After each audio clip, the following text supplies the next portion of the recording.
ớt cái chắc ớt từ con lan nó khéo rồi ớt co ớt co mừ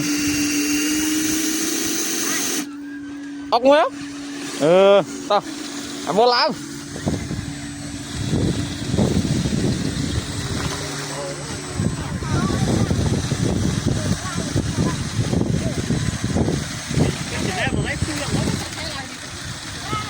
cái chưa sạp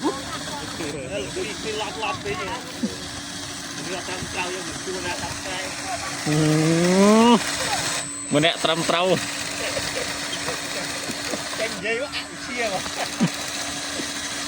giờ tha cái bao được ai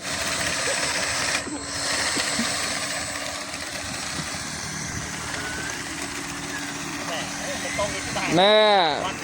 ấy mình kì dul rồi à qua lươn chơi con am á cầm chơi cút chơi con am á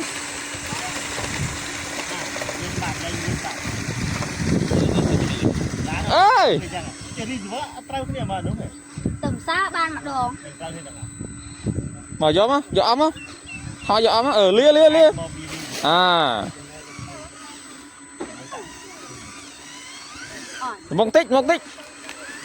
gió ấm ấy em ban bà cuốn nó đó à rèn chạm vào lá tiếp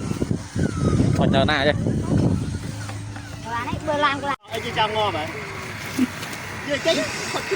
cọt liền đát le lại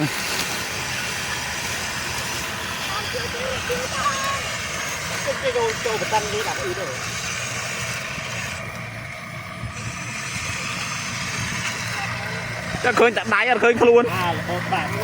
à chờ cho bà mồm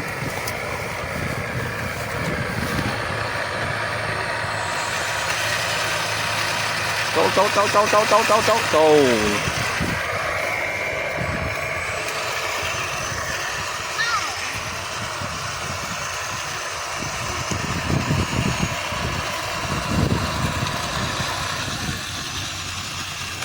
rồi dạ bác khơi tại đáy lớp nhằm nước sắp cua vết à đạch nằm ở đó nằm bánh ở lái ở pon là lá à có một con khoai khác bà con cha po là người ta dương mà đo ti tăng để từ cặp ấy hay cầm đầu vợ to tiếc dương đừng chập ra cặp tại đầu mà con chụp rip lì cặp ní nè cặp đi 3 giờ về bóng phơn